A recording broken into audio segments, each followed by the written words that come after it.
All right, hello. Welcome to the first lecture of section two of this class. Uh, so section two is going to sort of be all about second order linear equations.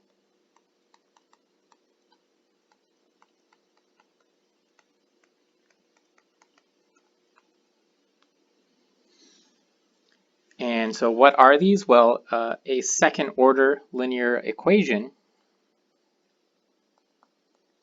is an ODE of the form y double prime plus ft y, or actually I'm going to use slightly different pt y prime plus qt y equals some f of t.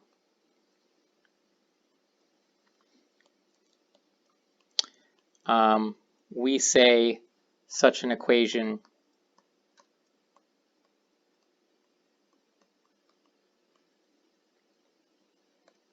is homogeneous or homogeneous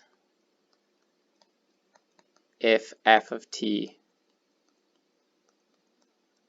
is equal to 0.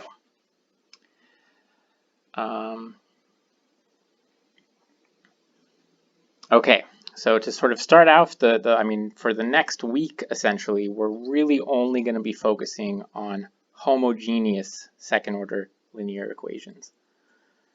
So before we just continue, I just want you to recall one thing from the last section, and that is the form of the general solution for first order linear equations.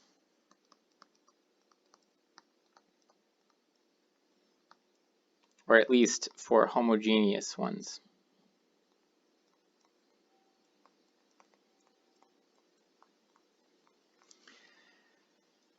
So if you had something like this, y prime plus f of t times y equals 0, that this has the general solution of y equals c e to the integral of f of t. So this is something to keep in mind. We're going to sort of rely on this a lot. This formula, we're going to sort of use that freely as opposed to sort of, separating the variables every time. So this formula is really important for us.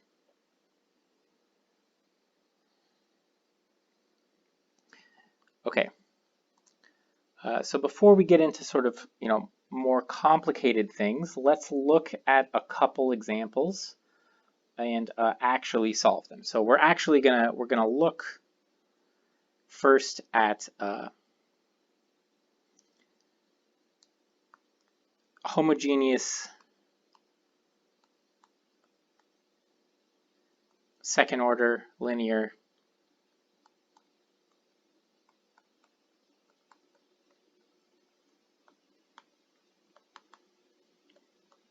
with constant solutions.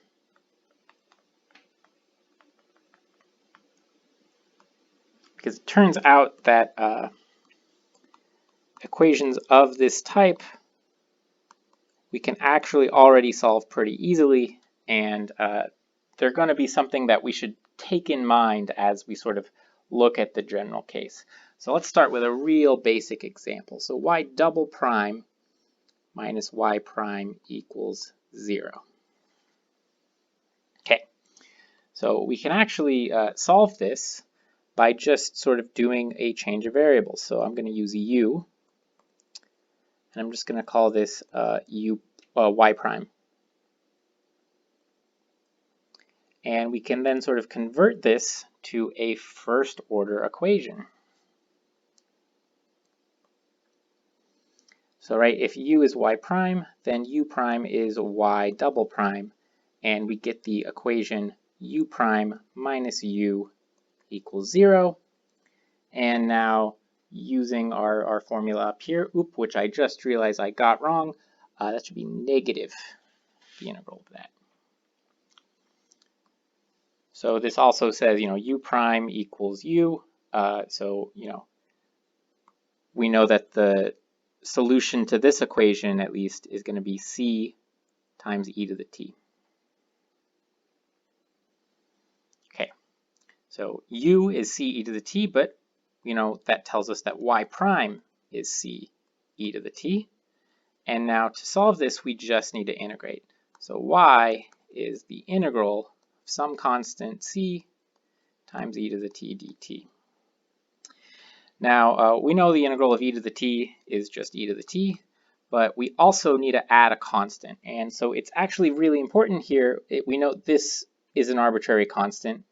The constant we want to add is a different arbitrary constant.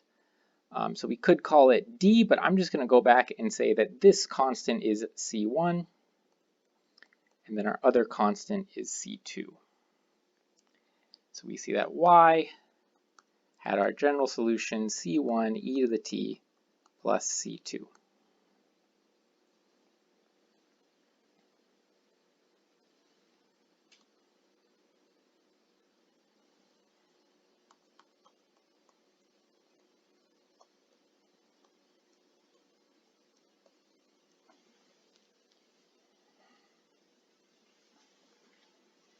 All right, let's look at a slightly different example. Y double prime minus 1 over t y prime equals 0. So again, we can just, do sort of the same method.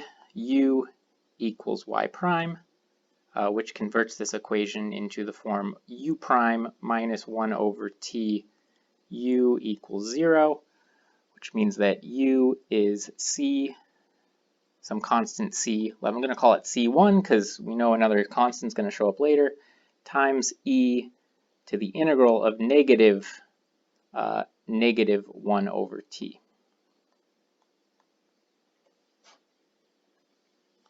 So now the negatives cancel, and we just end up with the integral of 1 over t. So we have c1 e to the natural log of absolute value of t.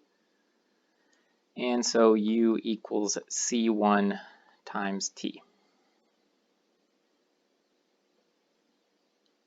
Okay, so this was our u. Y prime equals c1 times t. So we integrate both sides.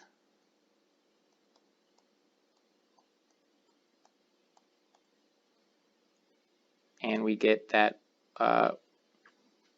y is of the form, well, c1 t squared over 2 plus c2. And I can absorb that 1/2 into the c1, so really just my general solution.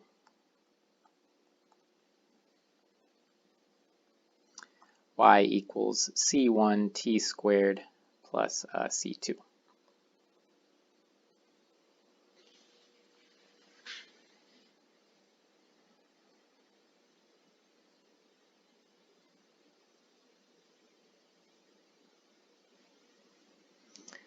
Okay.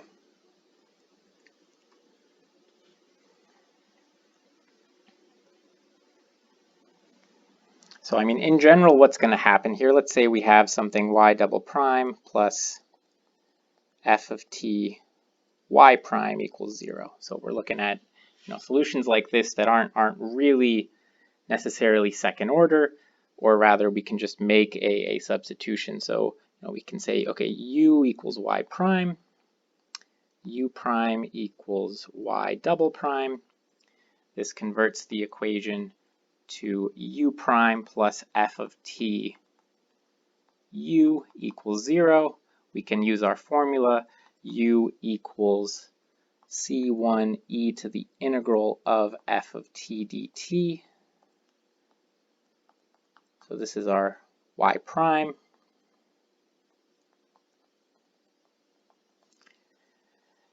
And so we would get that y equals our constant c1 times the integral of e to the integral of f of t dt.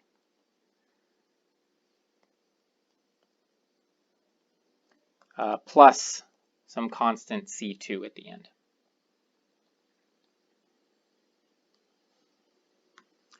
Okay, so that's all nice. We can see that if we don't have that y term, we can sort of solve it already with just the techniques we have for first order methods. Well, let's look at a slightly different scenario. Let's look at one where we do have a y term.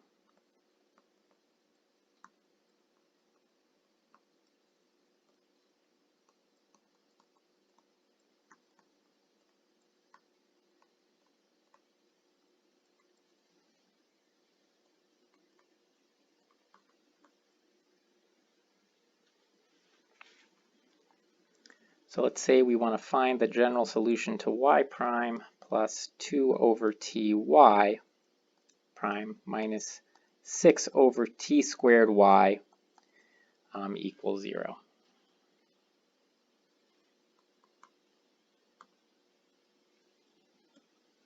Okay, so it is entirely unclear where we should begin here.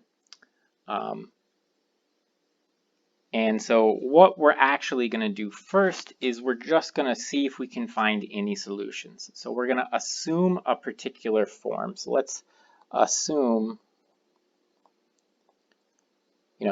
y equals t to the r. So just some power of t is a solution. We know, this isn't totally crazy. We just solved sort of a similar equation, y prime minus 1 over t, y double prime rather minus 1 over t y prime. We got that, we had a t squared in there. So let's just look for solutions of this form. Okay, well, if this is our y prime is r times t to the r minus 1. And our y double prime is r times r minus 1 times t to the r minus 2.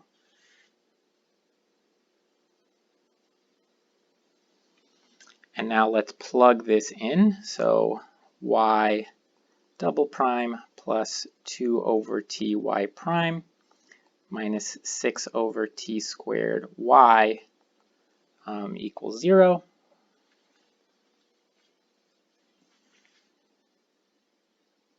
And so r times r minus 1 t to the r minus 2 plus 2 over t r t to the r minus 1 minus 6 over t squared t to the r equals 0.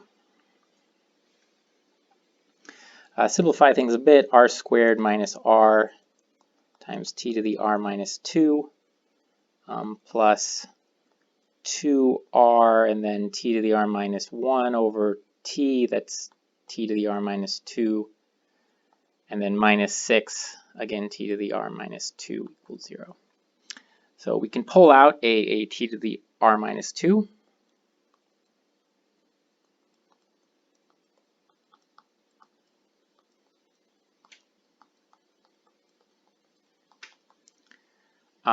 We can ignore this, right, because we need this to be 0 for all t. So even though, if t equals 0, yeah, it'll be true, we really care about the cases where t is just something arbitrary. So we should get r squared plus r minus 6, and we need this to be equal to 0. Well, this factors r plus 3 and r minus 2. And so we get that y equals t squared and t to the negative 3 are both solutions.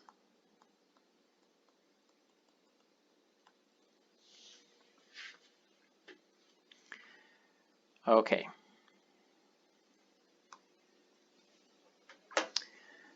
So we found two solutions, but we still don't know what the general solution looks like. And there's actually something we could do if we just using one of these solutions to actually figure out the general solution. So here's what we're going to do. We're going to do a change of variables again. As we'll see later, this isn't the best way necessarily of always going about solving these. We'll explain why sort of in a minute. And but what I'm going to do is I'm going to introduce a new variable. I'm also going to rewrite this just for my own. So y prime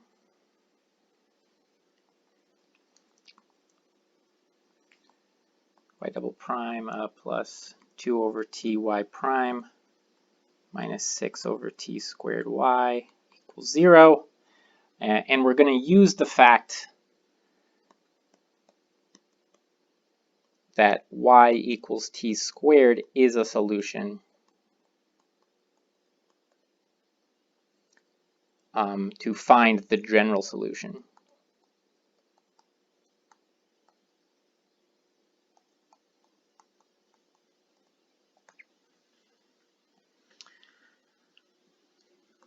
So here's how we go about doing this. So I'm going to introduce a new variable, and this new variable is going to be 1 over t squared times y. Now, why did I choose this? Well, if I have, I know that y equals t squared is a solution.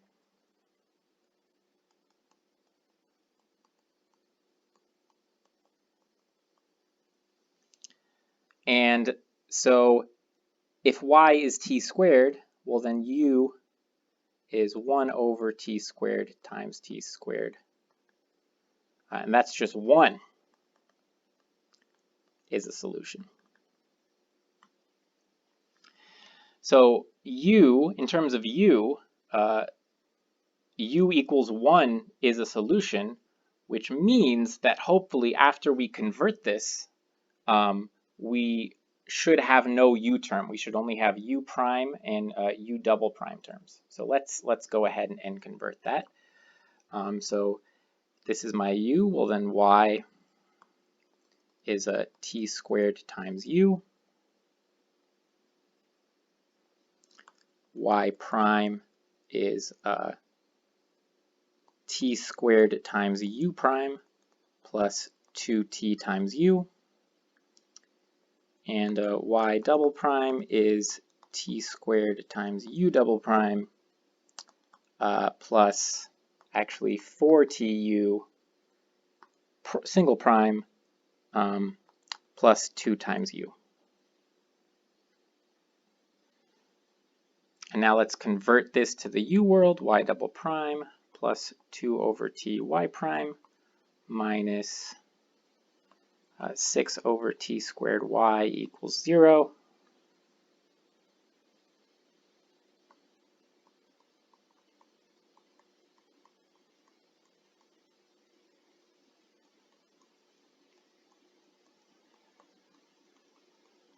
Just plug that all in there.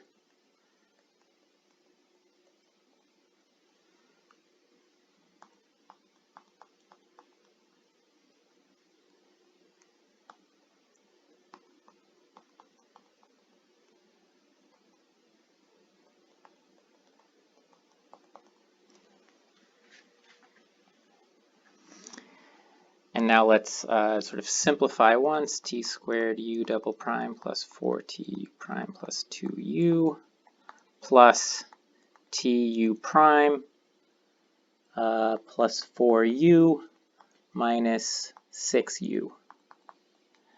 And we can see that, yep, as we sort of hoped, all the terms when u are going to cancel out. We have 2 plus 4 and then minus 6u, so those cancel. And we are left with t squared u double prime. Oh, I realize I have a typo. That should be a 2u, or a 2t u prime. So that's plus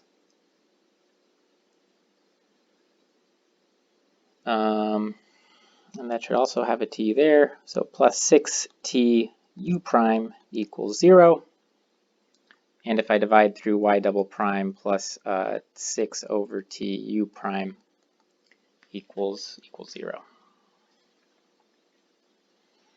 Okay, so we've eliminated that, and I could do the same thing. V equals U prime, V prime equals V double prime, solve the equation V prime plus 6 over T, V equals 0. But I'll just tell you, I've already done an example of this. We're going to get that V is some constant C1 over T to the 6th. So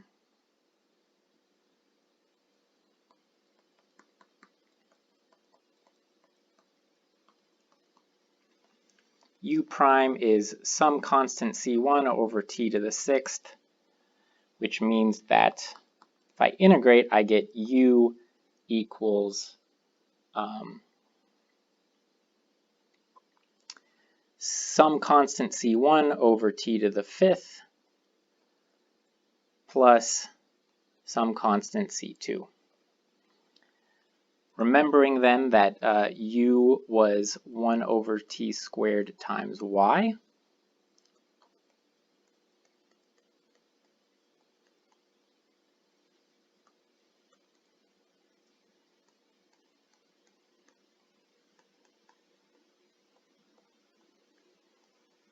I get that my general solution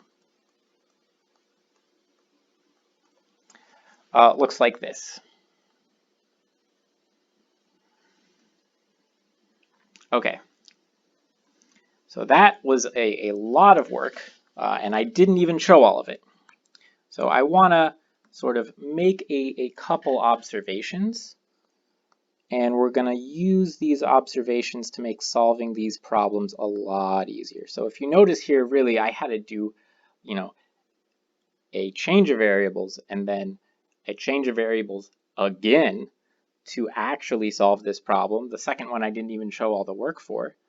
But let's just do a recap. So I'll just go over all the problems I solved.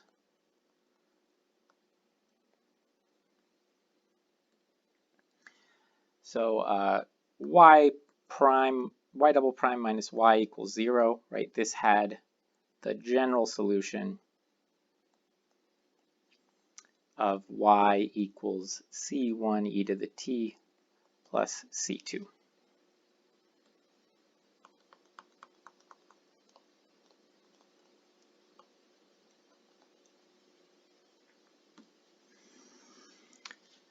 Y double prime minus 1 over t times y prime equals 0 had the general solution y equals c1t squared plus c2.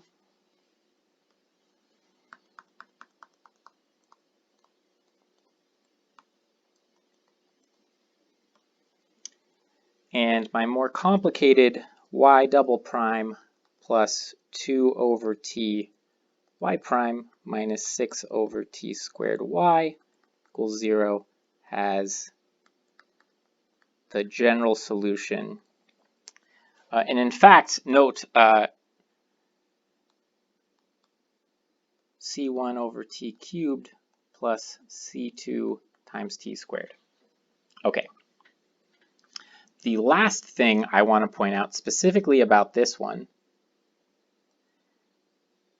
is, note, way before we did most of the work back up here, not even like sort of halfway through this screen, I knew that t squared and 1 over t cubed were solutions. So sort of like right away, in part just because I got lucky, we noticed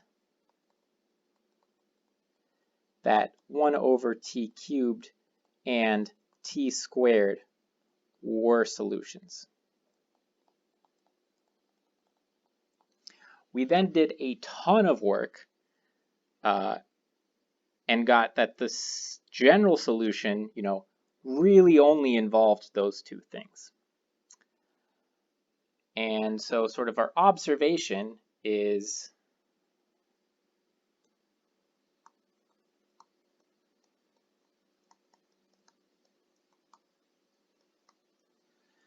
all of these general solutions were of the form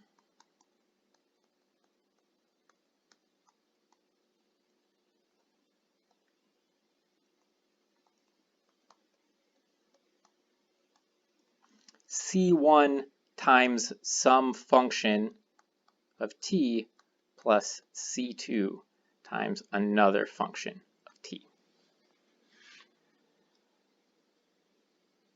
And so what we're going to try to do sort of next in the next two lectures is sort of show that this is kind of always the case for at least homogeneous equations.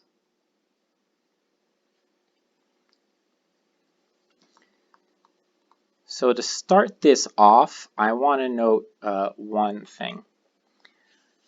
So let's say we have two solutions to, so let's say if y1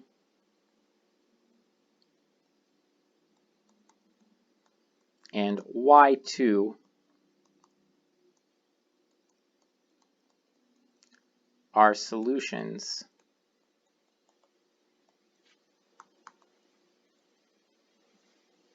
to y double prime plus p of t y prime plus q of t y equals 0, then for any constants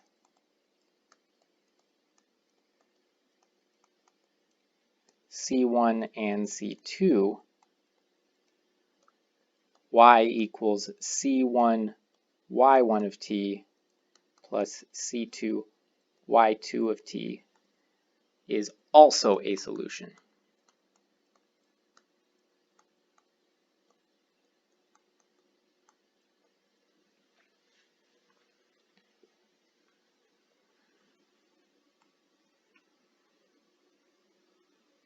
Okay, so like unlike all of the other or a lot of the other theorems that we've sort of talked about in this class, I'm actually going to sort of show you guys a reason why this is true. So essentially going to give a proof. And this is really simple. So let's look at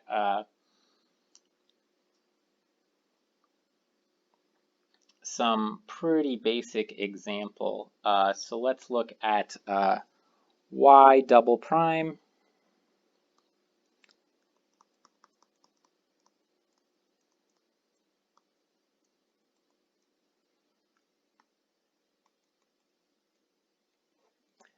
minus y equals 0.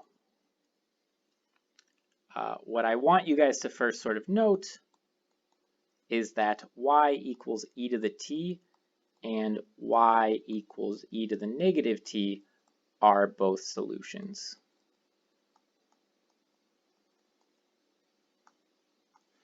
Right? I mean, really what this says is y double prime equals y. And I know that if I take the derivative of e to the t, I get what I started with. If I take the derivative of e to the negative t, I get negative e to the negative t. And so if I take the second derivative of e to the negative t,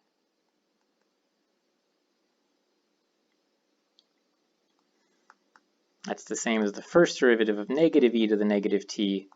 So I get negative 1 times negative 1 e to the negative t, which of course is e to the negative t. Okay, so let's say I have two constants c1 and c2. Let's say I look at y equals 2 times e to the t plus 5 times e to the negative t. And what I want to show is, this is also a solution to this. So we claim is also a solution to y double prime minus y equals 0. Well, y prime is 2e to the t minus 5e to the negative t, and y double prime is 2e to the t minus 5 times negative 1e to the negative t, or 2e to the t plus 5e to the negative t.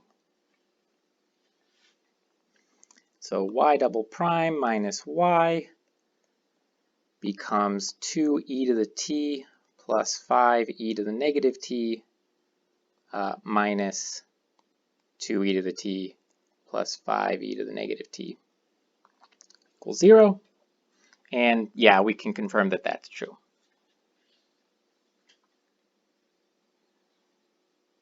Okay, so, well, what's happening here? Can we sort of look at this more generally? So we did sort of an example, but so let's say, y1 and y2 are solutions to this. Well, then y1 double prime plus p of t y1 prime plus q of t y1 equals 0, and similarly for y2.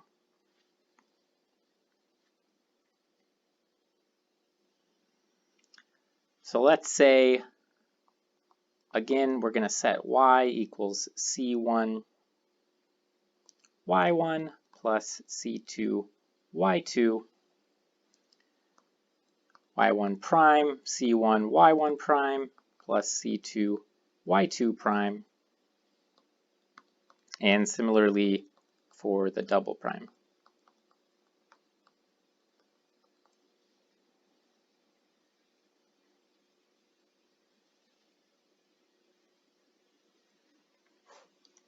So now let's just plug this in and try to combine like terms. So y double prime plus p of t y prime plus q of t y equals 0. Plugging that stuff in, we're going to have c1 y1 double prime plus c2 y2 double prime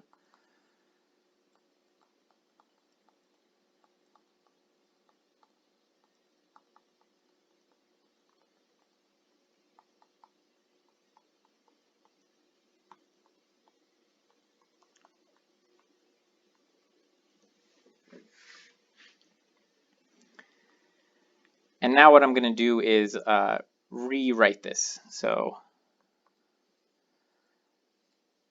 I'm going to take all the terms that have y1 in them and just sort of put them together. So we have c1 y1 double prime plus pt c1 y1 prime plus qt c1 y1.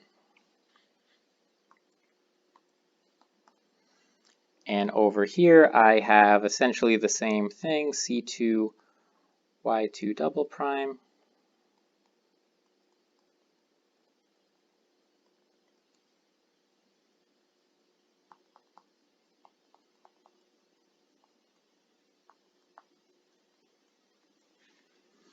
and note now I can pull out a c1 from this thing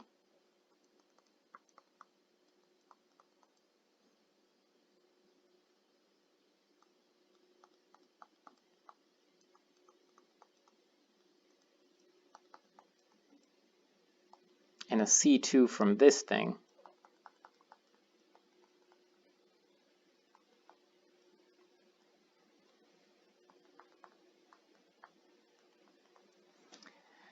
And now note, this right up here is equal to 0. So that whole thing is equal to 0, and similarly for y2. And so I can see that if I plug in c1 y1 plus c2 y2, I'm going to get 0.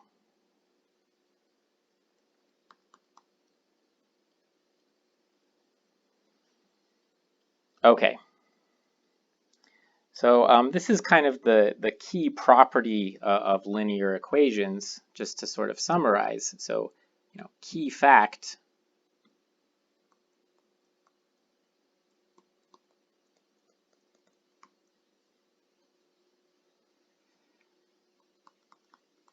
If y1 and y2 are solutions to a homogeneous linear equation,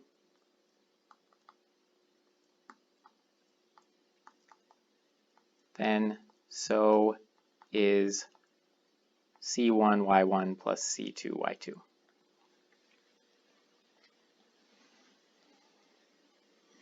Okay.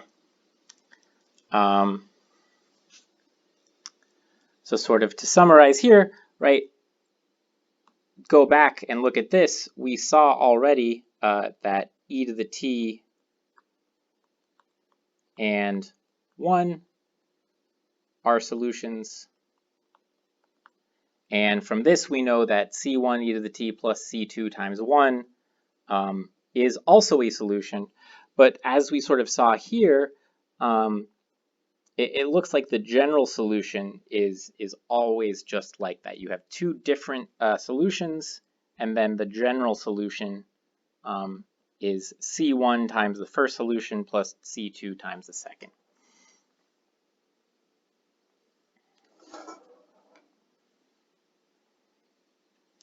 So that's sort of our goal. That's what we're sort of heading towards, and we will sort of see that soon. Before we end up there, though, we got to talk about second order IVPs.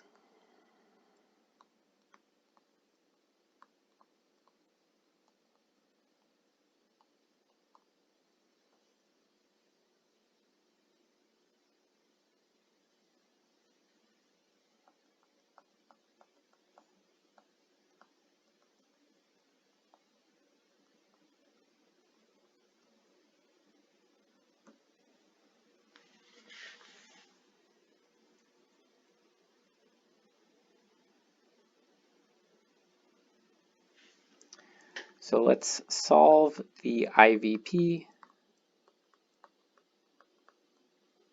Y double prime plus 2 over t y prime equals 0, where y of 1 equals 3. And usually with second order IVPs, you're given sort of the same t value, and instead of just the value, as we saw, usually second order, the general solution has two constants in it. So to solve for both, we're actually going to need two values. So usually we're told a value and a derivative at that point. Okay, first we'll find the general solution. Again, I'm just going to do sort of a u equals y prime. We could do it that way. I'm not. I'm just going to save some sort of space. I'm just going to sort of write it in terms of y primes so that I'm not introducing another variable. So we can just use our formula here for the general solution for first order. And we see, it's c e to the integral of negative 2 over t dt. Note this is similar to the integrating factor formula, but it's not the same. The key differences are we need the c usually in front of it. Usually with the in fact always with the integrating factor, you should ignore the c because it's going to make your problem more complicated. And also we change the sign here. Normally for integrating factor, it would just be e to the integral of 2t, but we change the sign. Okay, so we have c e to the negative 2 ln of absolute value of t. And so y prime equals c1 t squared.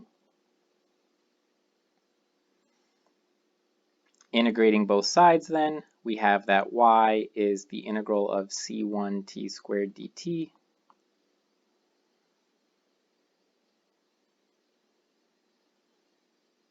Oh, I'm sorry. There's a negative 2, so really that should be 1 over t squared.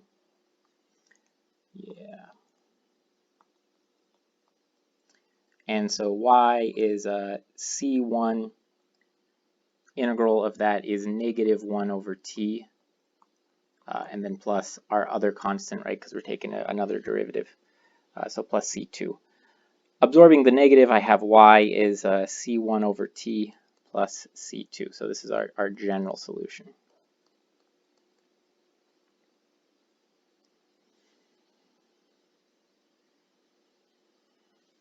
Okay, we now have our initial conditions. So y1 is 3 and y prime of 1 is negative 1. So y of 1, c1 over t, which is 1, plus c2. So that simplifies to c1 plus c2, and now we know that this is equal to 3. Okay, so if y is c1 over 2 plus c2, then y prime equals negative c1 over t squared plus c2, and so y prime of 1 is negative c1 plus c2, or I'm sorry, I'm being silly. Y prime is just, this goes to 0 because it's just a constant. So y prime of 1 is just negative c1, and we are told that that is equal to negative 1. Okay. So we have sort of the following system of equations: c1 plus c2 equals 3, and negative c1 equals negative 1. So we can go ahead and just solve this.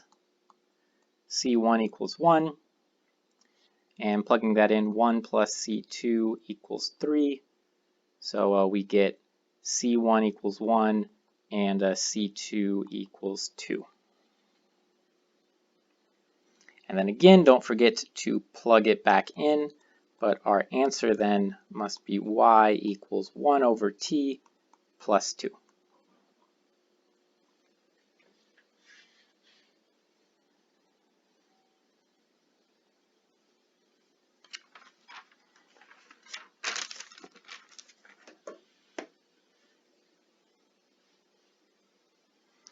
All right.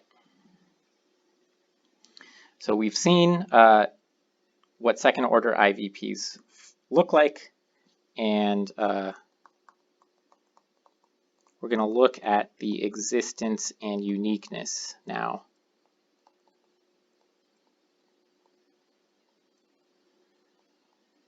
For second order linear IVPs.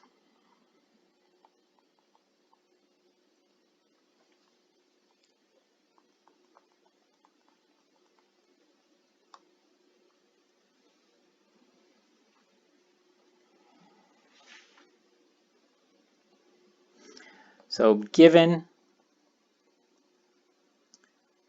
a second order linear IVP, so y double prime plus p of t times y prime plus q of t times y equals f of t. And initial conditions, y of t0 equals y0, and y prime of t0 equals, we're just going to call it y prime 0. It's sort of important here, note this is not the derivative of y0, this is just sort of a convenient piece of notation.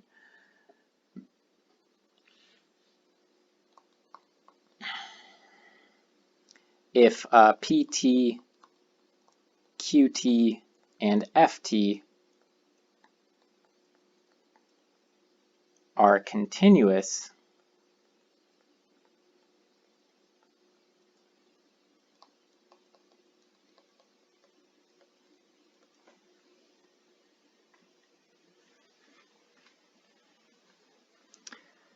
on an integral or on an interval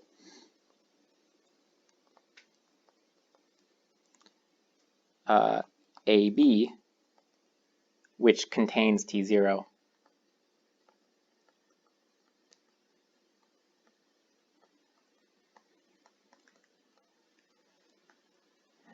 then the IVP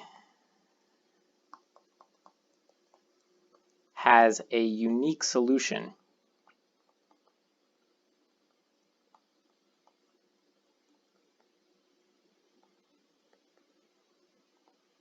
y equals phi of t.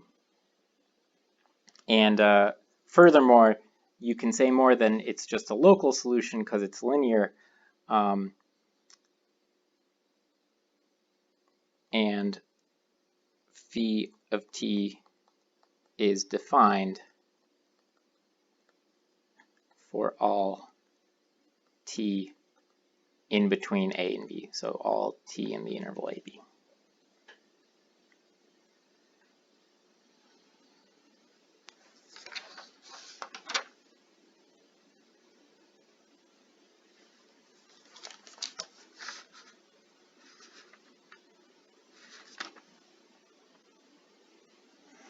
All right.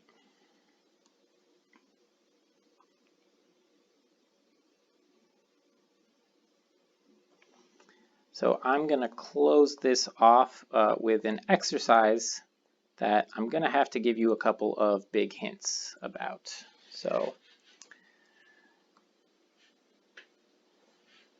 first is so we're gonna look at we're gonna solve the IVP.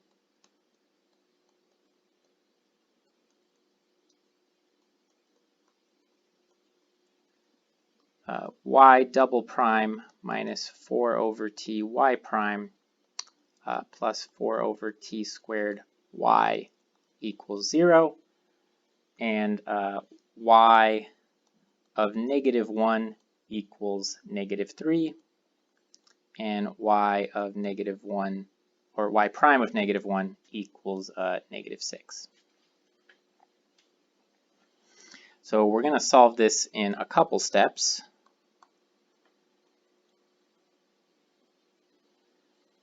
So first, find all solutions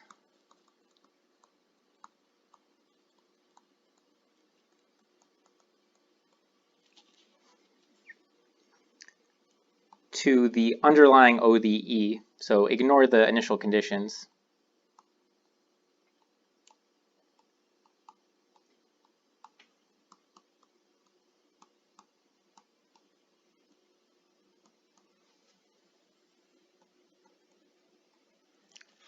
Of the form y equals t to the r.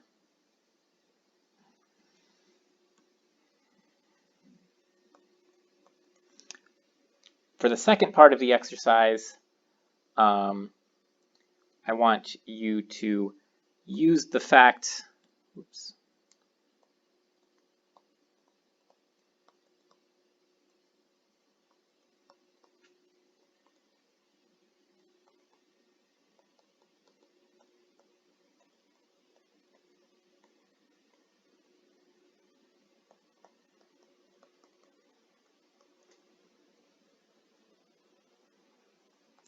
then y equals c1 y1 plus c2 y2 are also solutions.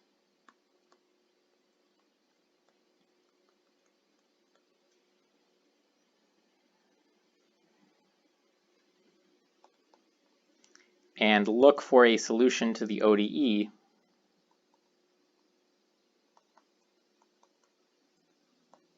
or for the IVP.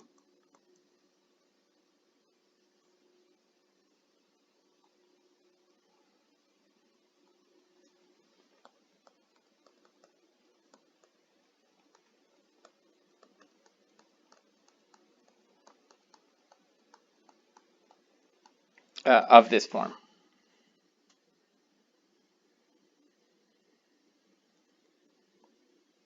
Oops. Look for a solution of this form. So I'll go ahead, pause the video here, and then I will go over the answers.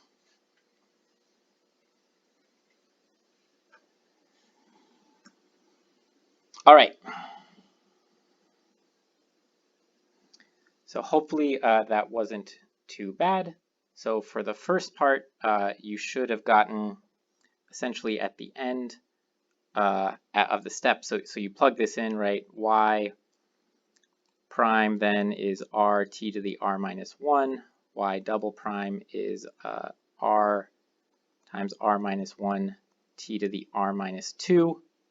And if you plug that in, you should have gotten t to the r minus 2 times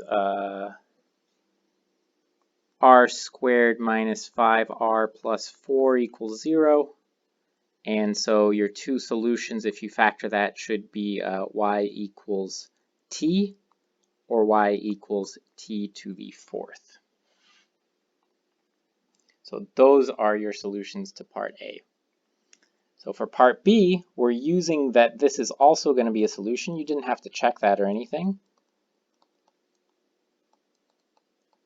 So this is a solution. Note, we don't know for sure that this is the general solution, but we're just going to see if we can figure out something that's going to solve the IVP.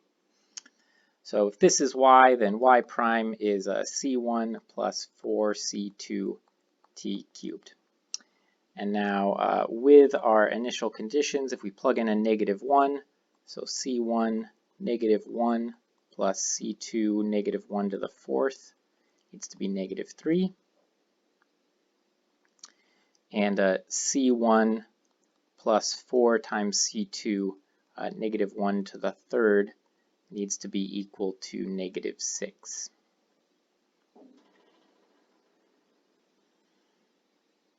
Okay, so simplifying this down here, I'll just rewrite it. Negative c1 plus c2 equals -3. And c1 minus 4c2 equals -6. So if I rewrite this, I can solve for c1 here. I get that c1 is c2 plus 3.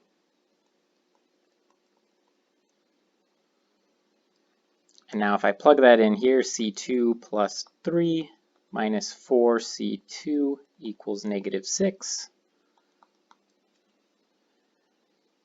Or -3c2 equals -9. So c2 equals +3, and given that, that tells us that c1 is +6. So almost done. Just to complete it, we get our solution, 3t plus 6t to the fourth. And this is the solution to the IVP. Note, we didn't actually need to find the general solution. We never justified that, in part because we don't know how, but by the existence and uniqueness theorem, because we found a solution to the IVP, we know that it is the only solution, and so this is just the solution. All right, so we're going to stop there today.